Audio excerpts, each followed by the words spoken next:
Chapter 4, Shadows. Alright, so a shadow is technically the absence of light. So if an object gets in the way of light, the light is either absorbed or reflected. On an opaque object, when you get behind that object is a shadow. So pretty simple concepts. You have light coming in. Here's my little ball here. Light coming in. Where the light bounces off of the ball or absorbed into the ball, you get a shadow. If I get a second light coming in, we will get a second shadow. If you get enough of these rays coming in, the shadows will start to overlap, and you'll start to get a kind of blurry shadow. If you have, light coming in from too many directions. If you have diffused light, you'll get nice soft shadows as everything kind of falls off. Let's look at a more concrete example. All right, so this is sunlight coming in directly into a window, and you can see my hand. And this is in a shadow. Okay, so this is just light, diffused light coming in from the sky, and you can see the way the shadows kind of fall off, because there's light coming from multiple directions. The shadows soften and kind of blur, just like a diffused light would do, a diffused reflection. Reflection's really strong here, and then as you get more distance from the object, the shadow starts to blur. So sunlight, parallel rays stay consistent. All the shadow stays the same. You get light that's non-parallel. It's coming from multiple angles, and by this point on my skin, if the light's coming from here and from here, you're going to get a shadow from this direction and a shadow from that direction, and it's going to start to phase out and blur. Okay, so modeled this pumpkin in 3D really quickly. You actually can have a slight diffusion of light too. So here's with a strong key light with a real sharp shadow. And if I were to diffuse that ever so slightly, you start to get that kind of blur, and it's based on distance from the object. So when it's close to the object, it stays pretty crisp. The farther the shadow is from the object, the more it blurs. You can get even more diffusion on a single light. So say I wanted to create a situation where you've got sunlight and sky fill, kind of like in the photos we looked at in the last chapter. So I've got my sunlight here, and then what I want to do for fill light, imagine the sky coming in from multiple angles. I'm going to create a situation where I have lots of different lights coming in from multiple angles. Actually, let me switch over to Maya here real quickly. You can kind of see I've got my pumpkin scene here, and I've created several different lights all pointing down in, each with their own shadow. So this is a cheap old school trick of getting soft kind of dynamic occlusion shadows. So lots and lots of little lights. Let me go back to Photoshop here. Now if I take those lights and I start to blur their shadows, to kind of diffuse the shadows, they'll all start kind of blending together until you get this nice soft fall off.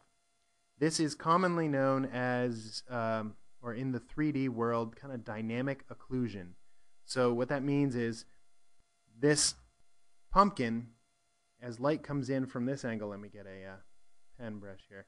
As light comes in from here and from here and from here, this shadow is slowly, as the object kind of comes off here, it's slowly occluding more and more as we get into this area. There's less light that's allowed. You only have light that's coming in from the farthest angle over here. You get light that's hitting the top, and it's starting to get shadowed by the pumpkin. Light coming straight down, totally hit by the pumpkin. So it's darkest way down under here. Where at this point in space, you have light that's coming in here, light that's coming in here, light that's coming straight down, light that's coming straight down. There's a lot of light. It's not until you kind of get light from this direction that the pumpkin starts shadowing it. So you have all this diffused light and get this thing called dynamic occlusion, where the shadows kind of, as objects get closer together and are more occluded from the light, it gets darker. So if we were to mix these together, we get something like this. You got your key light coming in from this direction. You've got your fill light added together with it, so you've got your key shadow, and then this nice soft kind of blend of this dynamic occlusion into underneath. So this happens in the real world. Let's look at another example here. Add a little color. This is a little bit of color mix here. So we've got our warm key light and our cool fill light. If I take this layer and put it into kind of a screen add type mode, you get the nice kind of blend, and this is kind of what happens in the real world. You get the blue of the sky, you get the warm of the sun, and the colors mix so that it kind of neutralizes, the warm and the cool kind of neutralize, but you get the dynamic occlusion in here, it gives you the colored shadows, everything's happy. Okay, let's look at some actual photos. Here's a real pumpkin. We already looked at this photo before. So you got your key light coming in, got your nice specular highlight, you got your kind of reflections, your diffuse reflections. Here's your shadow. Here's practical application here. Got nice and crisp, and even the sun, as you get further distance from this pumpkin, notice it starts to get blurry right about in this region. Ever so soft. The light is starting to diffuse even from the sun as it comes in. And you get, sharp shadow, soft shadow, dynamic occlusion from the sky right in here. So notice the value over here versus the value down here. Much darker down in here as it kind of fades down underneath. A gourd, another kind of like a pumpkin. So we've got our sunlight coming in this way. We've got our nice crisp shadow here. And then we've got the cool from the sky coming in from multiple different angles.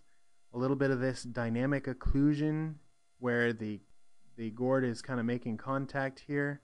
And you can see this nice kind of gradient kind of gives that contact. Our eyes are already trained to see a lot of this stuff. You kind of know, all right, it's actually touching right here because it gets darkest kind of right at that point. But it helps ground the gourd to the table. And your eye is already trained to that. We're just kind of putting words to it now. Let's look at some more. Legos. All right, sunlight coming in. Get your nice shadow. Get all this nice diffused bounce light. It's kind of bouncing back up onto this object. And then here's your dynamic occlusion again. You got your sharp shadow and your soft shadow. So you've got both kinds of shadows going on. So the diffuse light is going to give you a diffuse shadow, like dynamic occlusion, and the key light, your main source of light, is going to give you a nice sharp shadow that's like a specular type of shadow. So if we have the same Lego thing in a not directly in the sun, we're going to get, this is actually in mostly bounce light. We're going to get almost all the lights diffused, so you no longer see the sharp shadow. You just get that nice kind of soft blending off underneath objects. Now the closer the objects are, the tighter the shadow can be. So we're getting some pretty dark values, like right in here, right where the bricks kind of connect, and there's a tiny little spot. You're getting pretty dark shadows. You can actually see kind of a soft shadow of these little, whatever they call those things, studs kind of coming up here. So something as simple as a photograph like this, there's a lot of stuff that's going on with the light, with the bounce, the diffuse, the shadows, as it gets darker under all of the kind of creases and edges. All right, so this one's a great example. We looked at this a couple chapters ago too. So you've got the cool of the sky that's coming in from multiple angles, from the top, from the front, and we're getting tons of what we would call dynamic occlusion. As the objects, as you get into the tight corners, it's actually, let's see, this color here is almost black. Let's see, pretty close to black. So I'm getting a really dark color here. The different tones here, as you get the darkest points are in the most obscure areas that are occluded.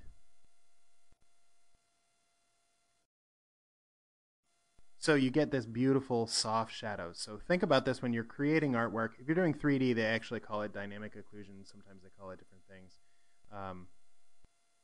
It's bright red here. But you can kind of see the way everything kind of falls off underneath. These nice, soft, diffuse shadows. Dynamic occlusion. Here's another trip to Disney World. Sunlight kind of coming in.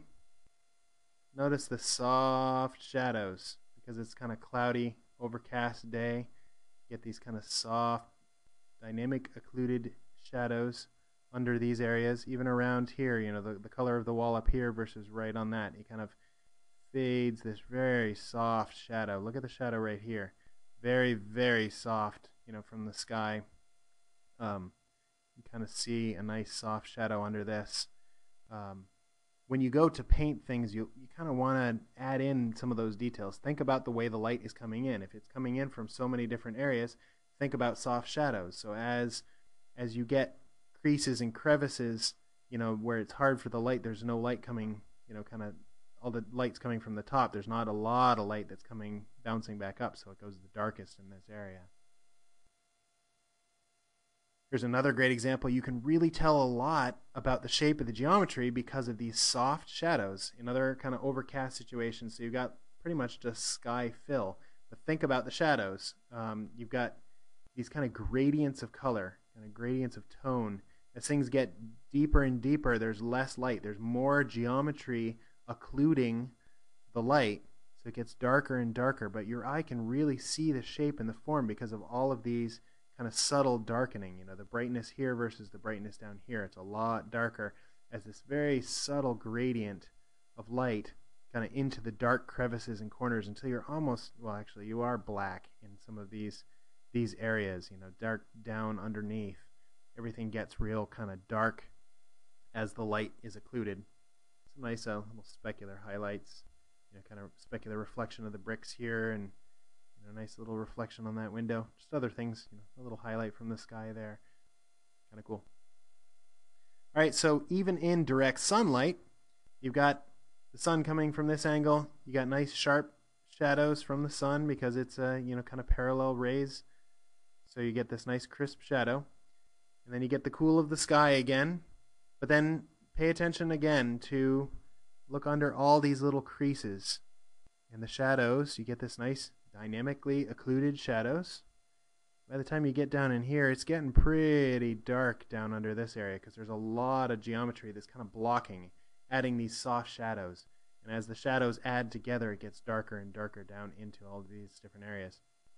Some nice bounce light in here too as the sun comes in, bounces off of all of these warm objects, and then even the shadowed areas have this nice warm color versus the shadow areas down here have very little bounce light coming from, you know, direct sunlit objects. All right, so when you get fill light and you get these soft shadows, it gives you a lot of attention to, you know, the shapes and the forms. So shadows are very important for being able to understand the shape of an object. So again, you've got the light coming from all directions. You can see the sunlight just kind of grazing, giving a nice little rim light to this statue. But what gives most of the shape is you get the bounce light's very soft, so you get this nice kind of warm fill. The cool light is very soft also, so it gets darker and darker as it gets up into the creases and the corners and kind of fills in the areas. But it allows your eye to be able to tell really the shape and the form of this sculpture. Let's look at one more. All right, so very common kind of photo. Same thing. Observe the sunlight coming in. It has a nice crisp shadow. And then you've got the cool of the sky coming in and with a real soft shadow. So you're getting this gradient here into the darks. You know, it gets darker and darker under the cars. It gets more and more occluded under there. You got a nice bit of light bouncing, diffusing up, so you kind of get this, you know, nice fill in here. Get these nice specular reflections, you know, the specular highlights of the sun kind of shining here. Even the interesting to notice. Look how crisp this shadow is. Again, I talked a little bit earlier about distance of the object for a shadow. So even though the sun is coming in, there's the shadow of the tree over here is significantly diffused because the tree is so much higher up. You know, the shadow as it comes down is slightly blurring. By the time it gets down, it's you know, kind of soft, the shadow itself.